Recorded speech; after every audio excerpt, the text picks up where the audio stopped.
The Checkpoints is presented by pharmaceutical company GM Pharma.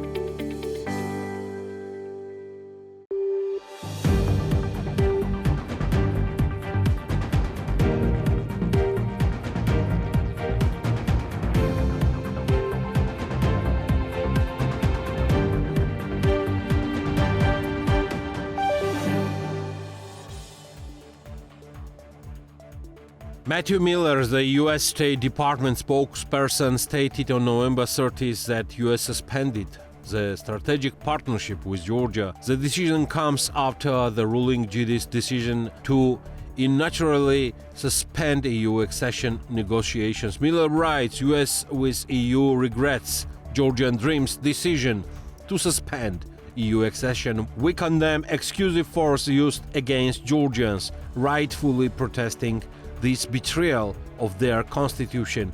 EU is a bulwark against Kremlin. Prime Minister Kobakhidze announced the ruling Georgian Dreams Party's decision to reject the accession negotiations with the EU until 2028 and to refuse all budget support from the EU during a briefing on November 28th. According to Kobakhidze, EU-Georgian relations should be reciprocal, and as a proud and self-respecting nation, Georgians categorically would not want to see EU integration as charity. EU integration process for Georgia has already been frozen by Brussels due to the Russian law and Georgian Dreams government lack of commitment to the reforms essential for the accession. Kobakhidze's statement comes after the resolution of the EU Parliament to sanction Georgian Dream high officials and statements from a German ambassador to Georgia, Peter Fischer, aired on BMG yesterday day earlier. PM's statement was followed by demonstrations on Tbilisi's main Rustaveli Avenue. On November 29th, the PM stated that if the EU opens accession negotiation itself, Georgian Dream will have nothing against them and phrase the decision. On Thursday, the European Parliament adopted a resolution condemning the 26 October parliamentary elections in Georgia, an EU candidate country, for being neither free nor fair, representing yet another manifestation of the continued democratic backsliding of the country, for which the ruling Georgian Dream Party is fully responsible. For the vote, results announced by the country's Central Election Commission do not serve as a reliable representation of the will of the Georgian people. They add, Parliament rejects any recognition of the parliamentary elections as a result, as the international community should too, and MAPS want the elections rerun within a year under thorough international supervision and by an independent election administration. Parliament wants the EU and its member states to impose personal sanctions on the officials and political leaders in Georgia who are responsible for democratic backsliding, violations of electoral laws and standards, and the misuse of the state institutions.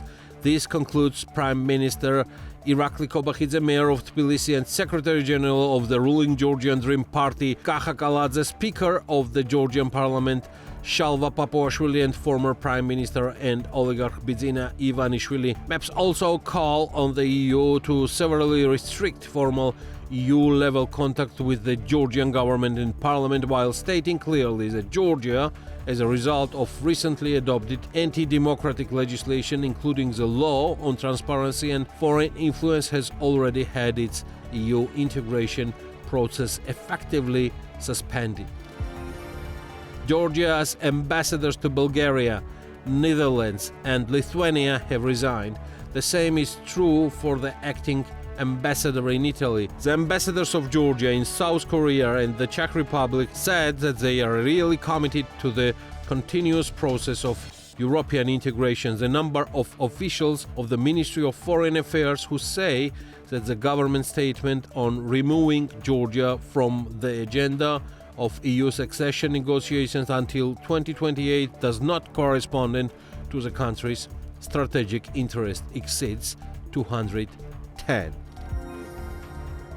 In response to the Georgian Dream, the big businesses of Georgia make statements supporting the irreversible process of European integration and condemned the violence against the citizens. Statements started to spread actively on Saturday, and the process still continues.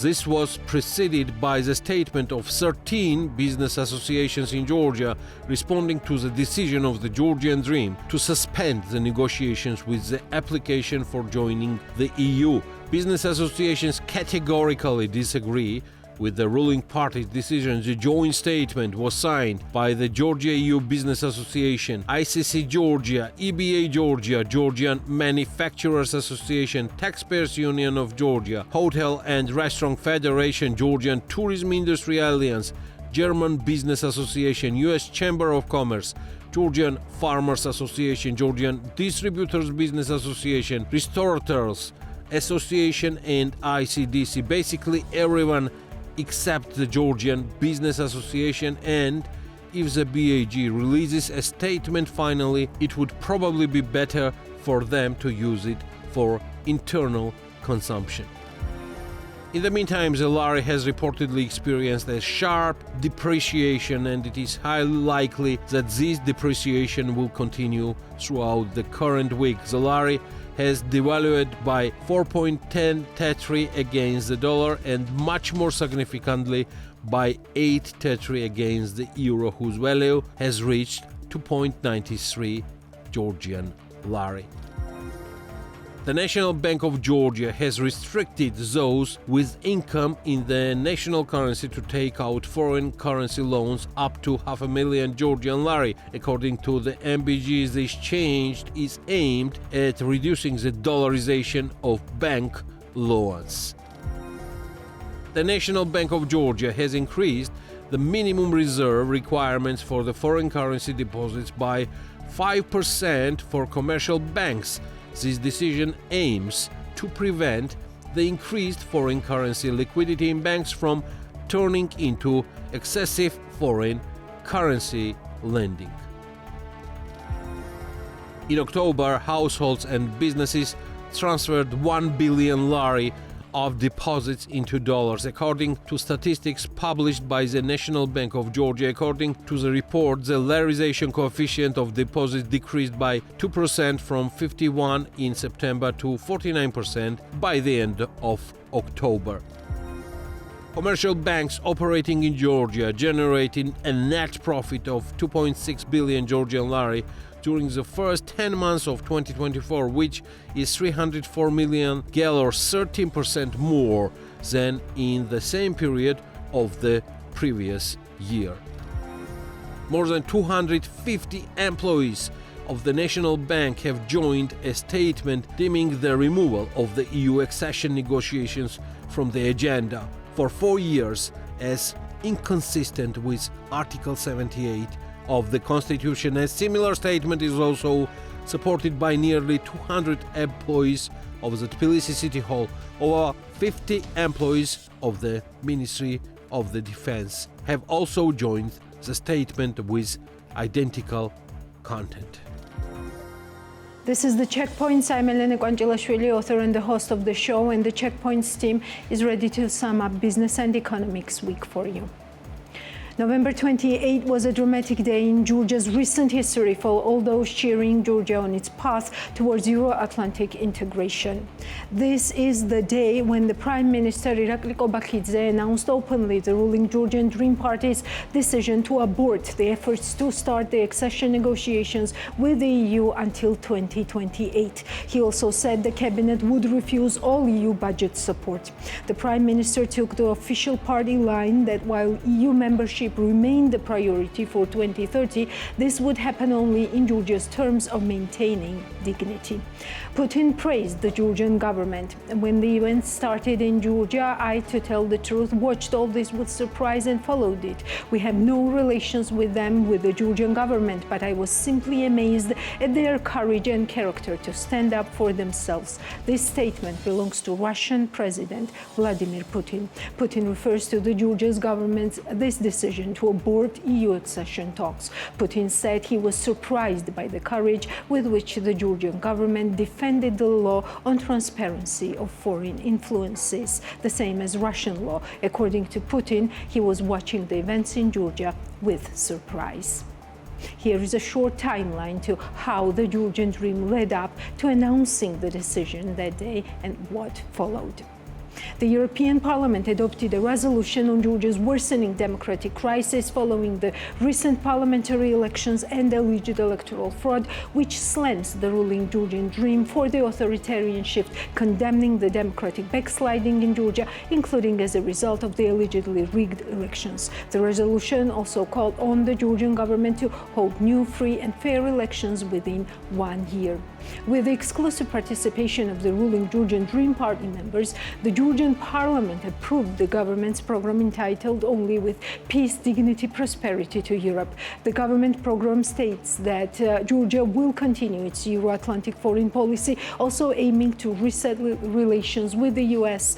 Following the approval of the government's program, the Parliament, which currently seats only the Georgian Dream members of Parliament, gave Irakli Kobakhidze's proposed cabinet a vote of confidence with 84 votes in favor and none against. No questions were asked from the floor.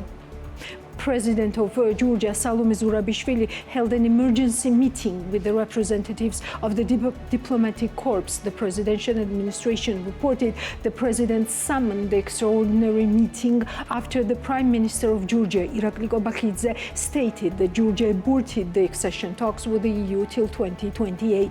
The government also refused any budget grant from the EU until the end of 2028. The process had already been frozen by Brussels due to the Russian law and GD government's lack of commitment to the reforms. President Salome Zurabishvili made a statement after meeting with the diplomatic corps and opposition representatives, saying that the Georgian Dream's decision to abort the EU accession process has finalized the constitutional coup after the rigged October 26 parliamentary elections. She called on the EU to take all necessary decisions and support the holding of new elections in Georgia. President also called on the opposition to unite and urged Georgian ambassadors, civil servants, police and the army to stand by Georgian people today. After making a statement, the president joined the demonstrators gathered near the parliament. Dozens of the Ministry of Foreign Affairs employees have issued a joint statement in connection with Prime Minister Irakli Kobakhidze's announcement to stop EU accession. They expressed their commitment to Georgia's EU aspirations, stressed that the enlargement window that is now open may never be reopened, and if Georgia stops on this path, it risks facing isolation. At around 8:30 p.m. on November 28, parallel rallies around Georgia picked up. Locals started to gather in various regions of Georgia. There were rallies in Zugdidi, Kutaisi and Batumi. People in Tbilisi gathered in 3 places in front of the parliament, Georgian Dream headquarters and the presidential administration. Later, the rally combined in front of the parliament. Later, after the first cannons had been fired by the special forces, President Salome Zurabishvili joined the peaceful demonstration in front of the parliament. After joining the rally, the president went directly to the representatives of the special forces and tried to talk to them. She asked them, "Don't you talk to your president?" and urged them to think about their country, their children and their future. The riot police stationed near the parliament on Chichinadze Street began spraying tear gas and pepper spray at around 1 a.m. Several people were injured and required medical attention as they were sprayed in the eyes. About 1 hour later, the brutal dispersal started on Rustaveli Avenue. Unidentified people in black overalls, helmets and gas masks were operating in front of the riot police line, chasing and beating peaceful protesters. Meanwhile, the water cannons were blasting the water mixed with unidentified substances. The new water cannons that the Minister of Interior boasted about recently that were much more powerful than the ones Mia had previously used.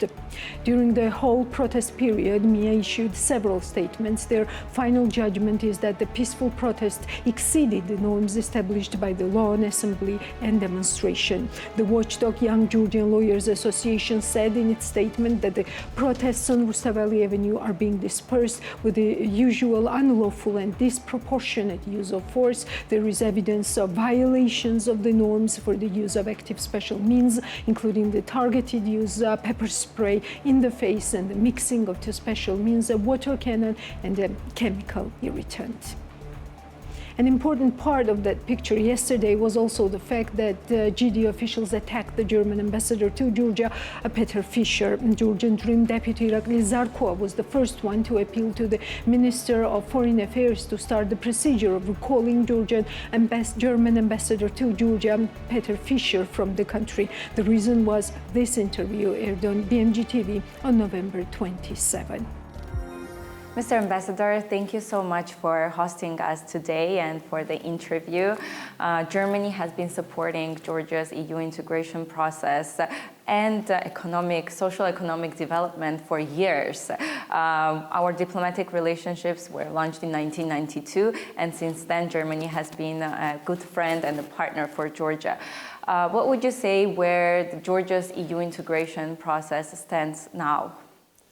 So it's my pleasure to join you, and it's exactly right. We have been a very good friend and partner to Georgia for 30 years, more than 30 years, and we are at an impasse now. We are at a crisis of our relations, because around the change of the year 2023, 2024, the Georgian government has decided that we are no longer a good friend and partner. So we just judge things by the facts. And our partnership has been based on Georgia's ambition for Euro-Atlantic integration, which, as far as we can tell, the Georgian people have always told us we want to be a democracy, we want to be a market economy, we want to do Euro-Atlantic integration, we would like to join the EU, we would like to join NATO, we even put it in our constitution. And that's the basis for our partnership. However, the facts created by the Georgian government speak against that course, because if you want to join the EU, you have to adopt EU legislation. It's very simple. To join the EU means European Union legislation is the law of the land in the new member. When that happens, you're a member. As long as that does not happen, you cannot be a member, because that's the essence of the EU, that we share the same legislation in all EU member states. And we even made the greatest act of partnership and friendship, and if you like, I like to say, a sign of love and affection. We offered Georgia candidate status to our union. That's the core of our societal and political existence, the European Union. We said, you can join us.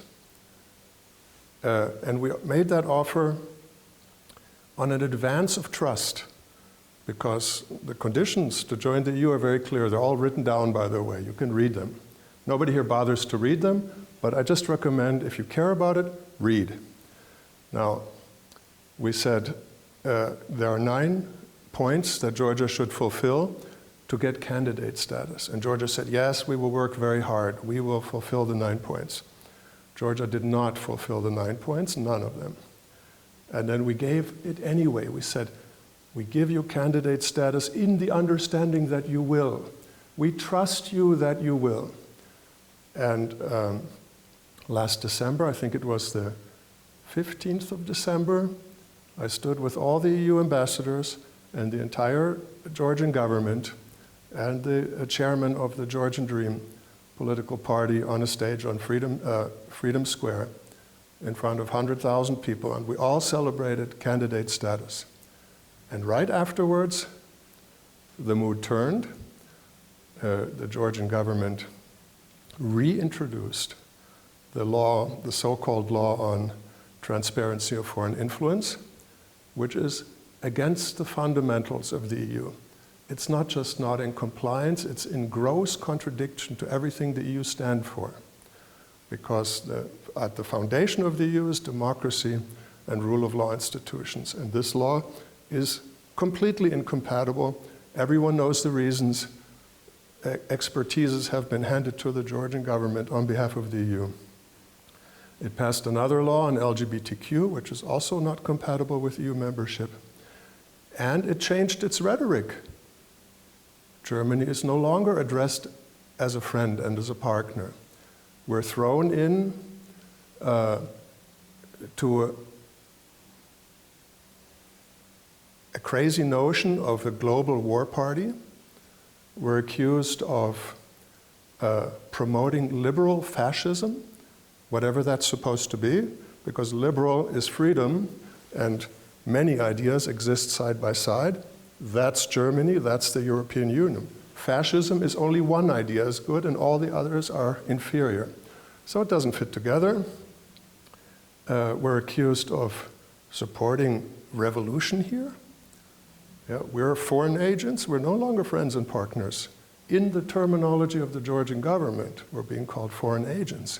And we're accused of trying to draw Georgia into the Ukraine war. All of that is completely untrue, we completely reject it, and this was the answer of the Georgian government to our act of friendship and partnership to offering the candidate status. So the answer to the question is where we stand at an impasse, we stand at a crisis moment. And the future of Georgia in the EU is highly in question right now.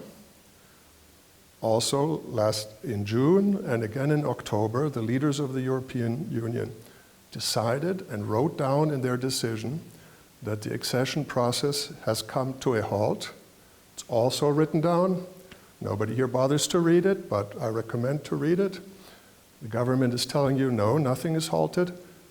We decide what's halted and what's not halted. The candidate doesn't decide. So it's halted. And if you ask me, I don't see it coming back on track in the near future. I don't see any positive signs of that at all. The rhetoric continues. The legislation is adopted. Georgia is moving away from the European Union instead of closer. Plus, the way the election was conducted is not compatible to what we expect from a candidate country. If you ask anyone in Germany, most anyone, because we have a high diversity of opinions, of course, but the great majority of people will tell you that if they look at the Georgians' elections, they will say, we don't want that in Europe. And the trend is going away from Georgia. So it's a crisis, and I think there's a high risk that maybe you missed your opportunity. What does this crisis mean for the business sector? So this rubric is run within the Business Morning Show, and we are addressing business. What this crisis right now means for the companies that want to be present on the EU market. We have signed the EU-Georgia Association Agreement, DCFTA is part of it, and the Georgian companies has been using this opportunity to get their services and products on the EU market. This crisis where we are right now, what does it mean for the companies? Well, it means you will continue doing business as you have been doing, and with very low integration with the European market. And you will miss the giant opportunity to become a member, a full-fledged member of the single European Union market, which is one of the top 3 markets in the world. And there's different ways to evaluate, but I kind of tend to say, perhaps the US is a little bit too free, not enough environmental protection, not enough social protection, and China is a little bit too controlled, so the EU is a pretty good market. We have a very high level of prosperity in the EU, and if this crisis remains unresolved and the trend continues as it has been, then you won't join the EU and you won't join the single market. And you know, Georgia has not made very much progress in integrating into the EU market. I think since the coming into effect of the deep and comprehensive free trade agreement in 2016, you've only increased your exports, so Georgian goods going to the EU market, by 2%, something like that. So minimal. Because, maybe this will bring us to the technical part of our interview, we have standards in the EU. And to meet them, to import into our market, you have to meet those standards. For Georgia, because it's mainly agricultural products, it's the phytosanitary standards. So you can't just send any milk or any fruit or any nut or any jam to the EU. It has to meet a certain high standard because we have also a high standard of consumer protection. And so far, Georgian companies have not fulfilled those standards to any noticeable degree.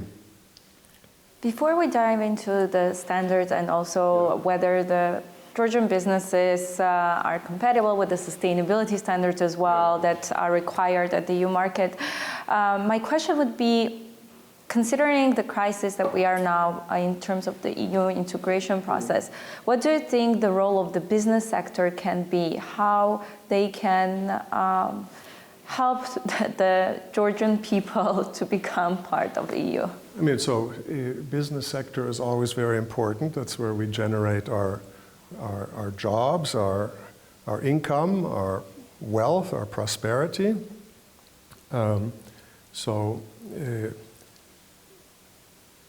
I noticed that in Georgia we speak a lot about politics and political machinations and people and who's for Russia and who's not for Russia, instead of talking about what matters more to people's everyday life. Why do we have politics? So people can have a good life. And for a good life, people need to have a reasonable income, a roof over their head, enough food, money for their health, money to educate their children, and so on, right? So personally, I would think that joining the EU is the best thing that can happen to the Georgian economy and to the business sector. You won't join the US, you won't join the North American Free Trade Agreement. I doubt you will join the Chinese economy. So it's really the only alternative that's available, rather than staying where you are, in the South Caucasus, sort of, you know, with the neighbors that you have, a good relationship with Turkey and all that, sort of staying in place. And the EU, business people trade and invest mainly with themselves, amongst themselves. Why? Because we have a framework, a legal and business framework that people know, that they feel familiar with, and that is also safe. Of course, some people say there's too much regulation, the tax should be higher, lower, but generally it's a pretty good. That's why we invest mainly amongst ourselves. So as Georgia was getting closer to the EU, European businessmen would look at Georgia and would say, aha, I see they're advancing towards us. I think maybe I should study opportunities there, because I expect that they will have a doing business framework with everything that belongs to it, which is good, which I like to invest in. It's a fact, and I've heard many such stories, that as Georgia has put a full brake on its European accession, a lot of business people are reconsidering, and I know accounts of business people who have said, well, maybe not, I'll wait. I even know accounts of people who said, I made an investment, it's not a big investment, but I'm going to wind it down. So the question is the Georgian economy an economy that's moving towards the EU, which is a certain established, large, prosperous, functioning framework, or does Georgia remain kind of an emerging market in the Southern Caucasus for whatever that's worth. I mean, that's a choice that Georgia can make. So if I were a Georgian business person, I would try to tell my government which choice I prefer. If we specifically look at the relations of the Georgian companies with the German companies and investments coming in from Germany and from Georgia to Germany, the products and services, how do you assess this and what is the trend? Is it increasing, decreasing? Where do we stand? So I don't know the most current numbers. I would guess that it's decreasing, and my projection is that it will decrease if Georgia moves further away from the EU. It's just not very interesting to German investors. It's a small market, not integrated into any other big market. I mean, Georgia is the size of our big cities, right?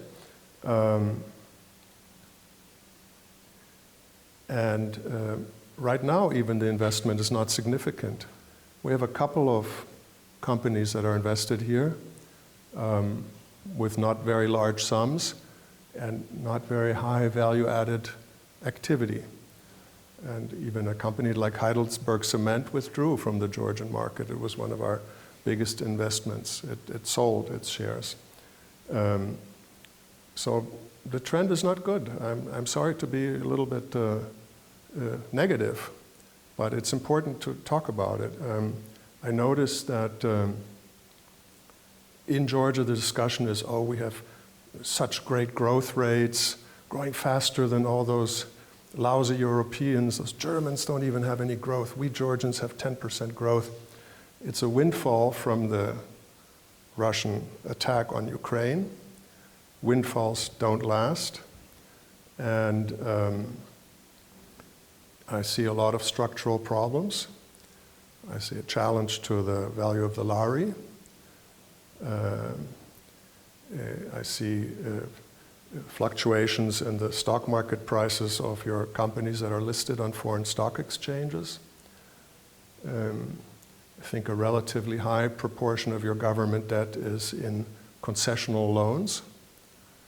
The further you move away from the EU, the less concessional loans we will give you. It's a law of nature. So you'll have to refinance that by yourselves. The risk premium of your own government bonds over benchmark bonds like EU or US bonds will rise, has risen, and will continue to rise.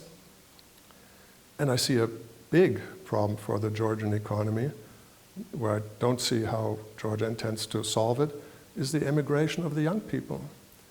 Already since 2018 or 2019, I think so many young people left Georgia, mainly for the EU, by the way, that it makes about 3% of your population have left as young people. And now I hear many young people telling me that if the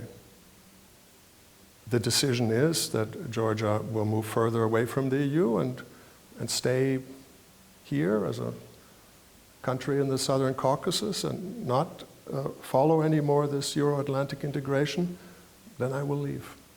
I hear many. It's a very difficult situation that we are right now, and from this conversation it's a bit hard to move towards sustainability topic, but the UN Global Compact in Georgia promotes sustainability within the business sector, and sustainability is a core for the EU as well. All the regulations that we're talking about in terms of the climate mitigation, in terms of the social sustainability, governance issues, those are enshrined in the EU directives that apply to the businesses, and businesses need to comply with them to be present on the EU market. You are supporting Georgia's economic development as well, the German government. How would you say whether the businesses in Georgia are aligning with those standards or should align more with those, or what is the requirements that the EU have in terms of sustainability in order to be present? So just to make the transition, the only reason I'm being honest and that I can't paint a very rosy picture is because Germany still considers itself a friend of Georgia, and friends speak to each other honestly. We don't support each other's illusions and fantasies. It's my job to say what the German government thinks and what the EU thinks. So that's why I'm being very frank with you. And thank you so much for that. I don't want to discourage anyone, but I'm a little bit discouraged myself, honestly. Now, let's look at sustainability. The whole world is on an unsustainable path, right? Just to be a little bit more dark. We're using our natural resources faster than they can replenish. We're in a climate crisis. I think that's a fact. Unfortunately, some governments elect leaders that say the climate crisis is not real and we should just continue using more oil and gas.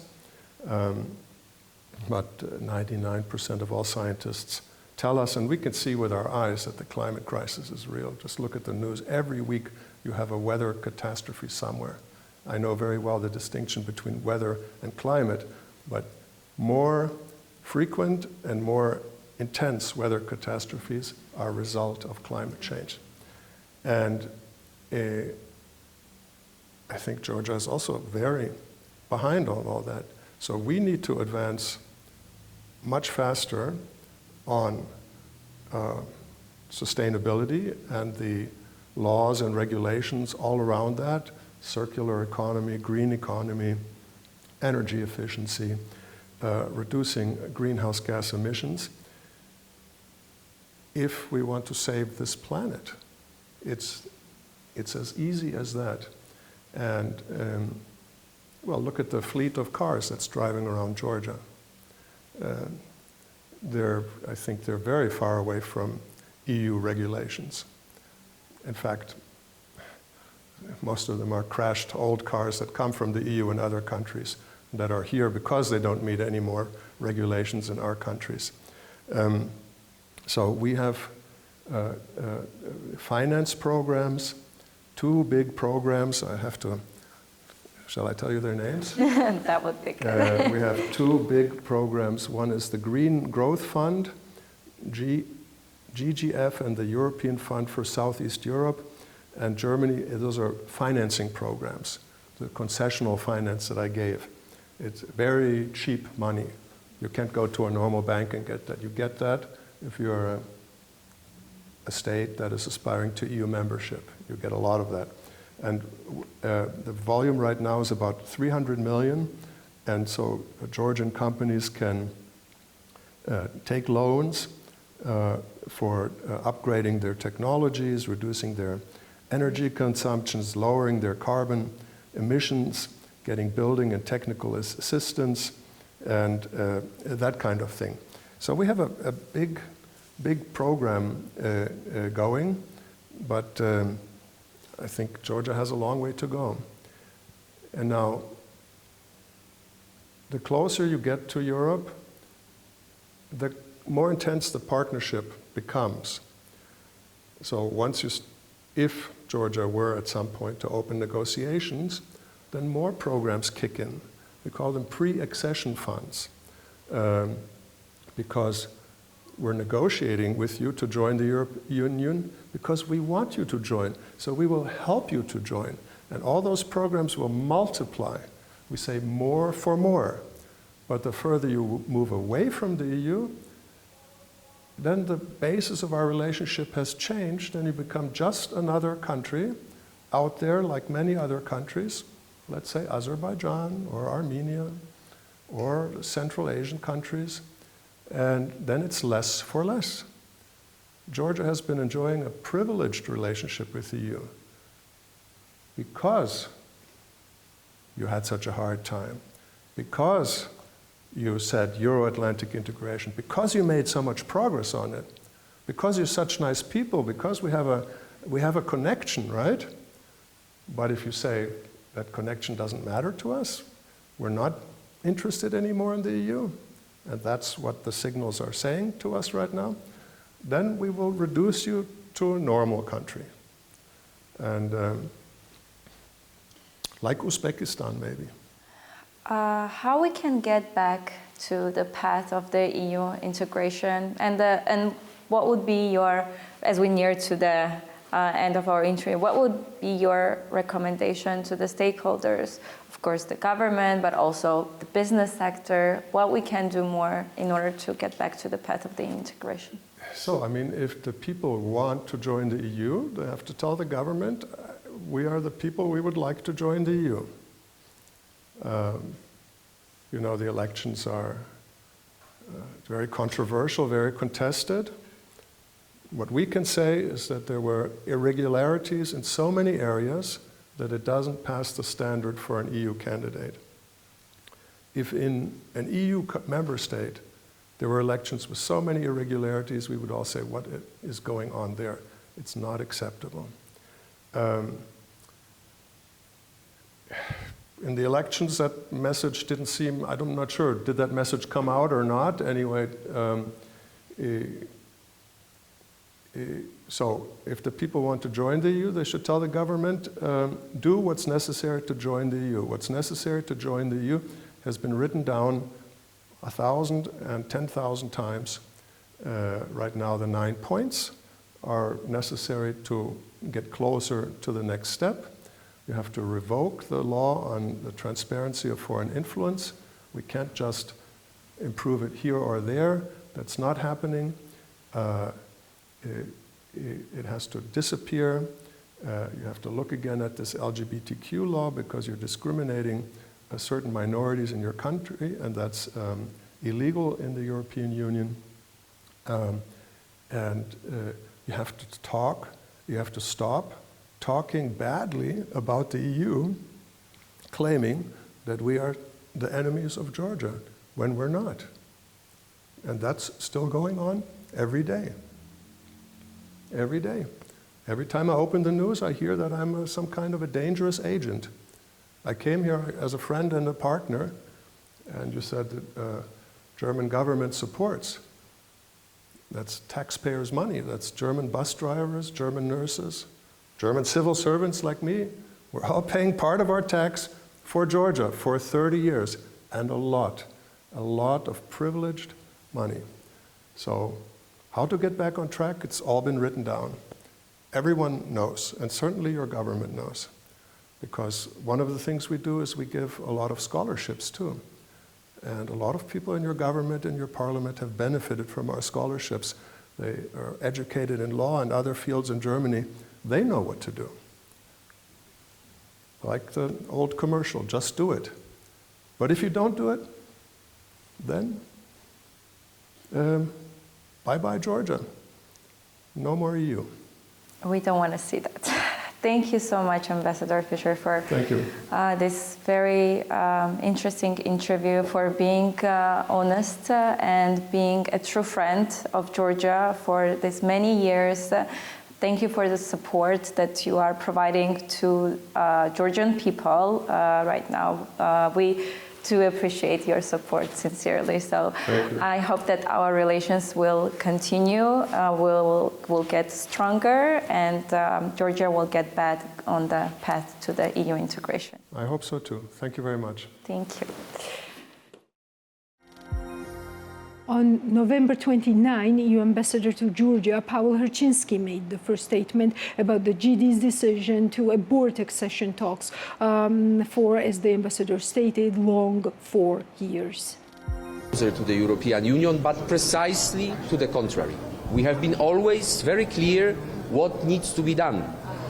9 steps were the guiding roadmap for Georgia in order to get closer to the European Union.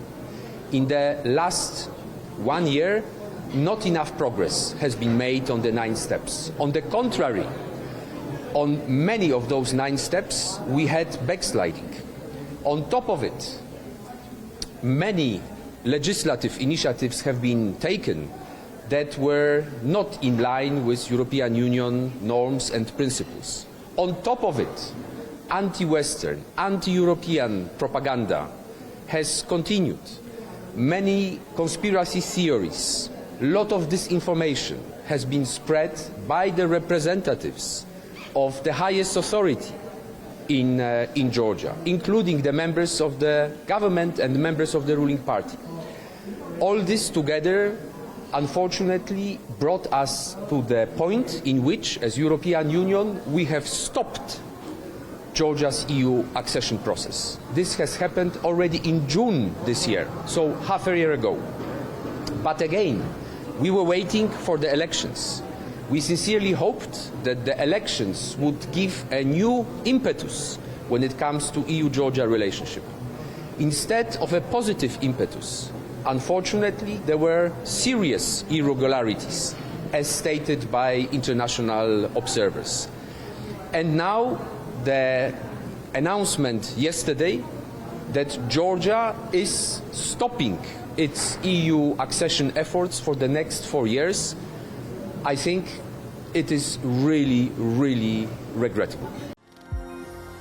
In one brief business news for you, when it comes to real estate investments with a global perspective, Habeshi Group stands as a leading name in the industry situated in the heart of Georgia, a country celebrated for its dynamic economic growth and promising investment opportunities. Habeshi Group, under the visionary leadership of Mr. Hani Habeshi, has become the top choice for investors worldwide, offering exceptional opportunities and unmatched professionalism. The group continues to set benchmarks in the market. Today, we bring you an exclusive testimonial from Mr. Youssef Al Saleh, distinguished international real estate consultant and investor. The special interview was recorded at the headquarters of Audi Real Estate in Georgia, where Mr. Al Saleh shares his personal experience with Habeshi Group. He highlights the unique investment opportunities in Georgia and sheds light on why Habeshi Group is the ultimate partner for anyone looking to succeed in real estate investments. This video is not just a testament to the group's achievements, but an invitation for investors to explore secure and rewarding opportunities in a thriving market. Now let us take you into this special feature, Habeshi Group, a global perspective. This is my third landing in Tbilisi for business, and hopefully it will not be the last. So why would businessmen come to Georgia? As you know, Georgia is virgin land of great opportunities.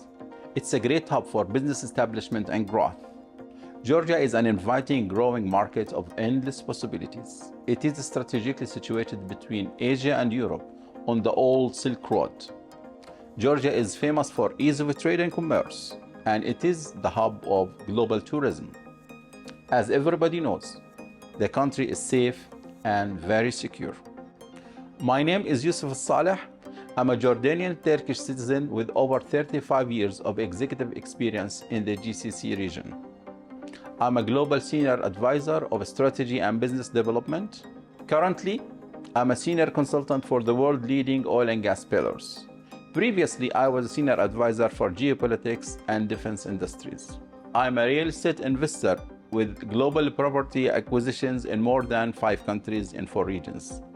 I'm sharing this testimonial and experience with either executives like myself who have the capital to invest and maximize, but do not have the time or the availability.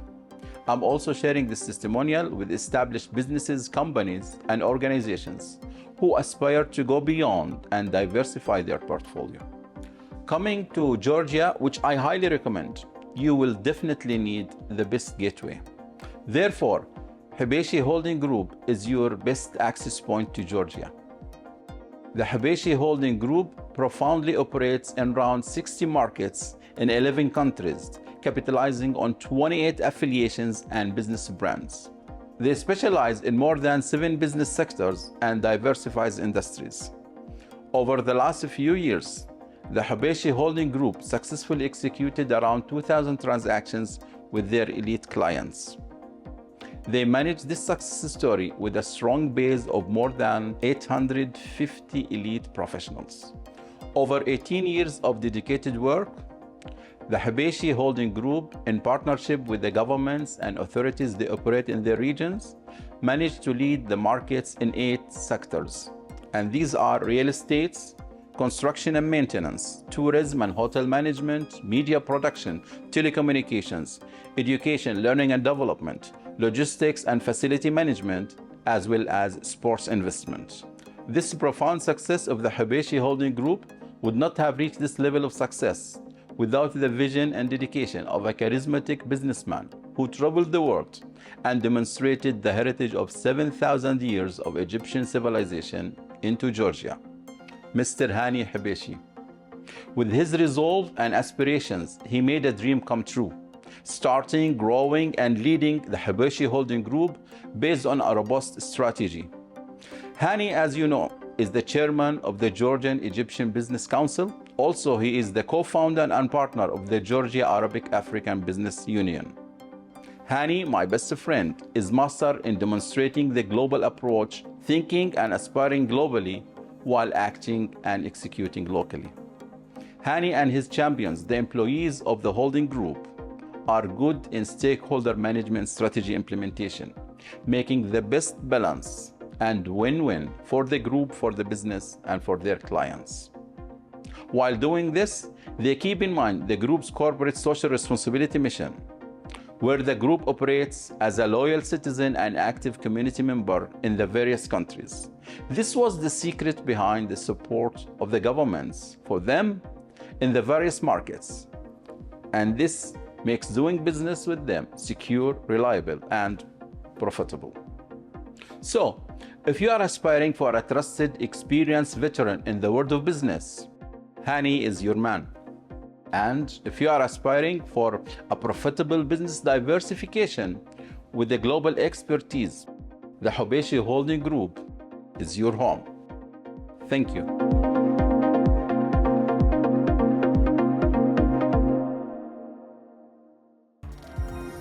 13 business associations that are working in Georgia have condemned the Georgian government's decision to suspend EU accession talks until 2028, warning it risks squandering a key geopolitical opportunity. The associations criticized the move as undermining decades of work toward EU integration, isolating Georgia from Western partners and threatening its economy, democracy, and security. They cautioned against the potential suspension of Georgia's visa-free regime and highlighted long-term losses in investment, trade, and growth tied to EU membership, calling EU integration a constitutional mandate and the will of the Georgian people. They urged the government to prioritize the country's European future.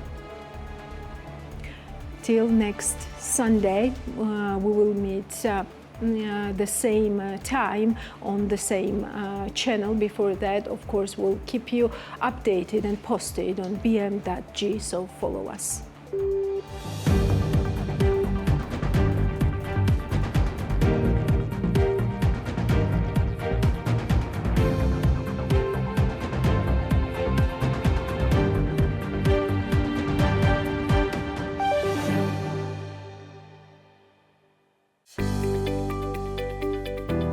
The Checkpoints is presented by pharmaceutical company GM Pharma.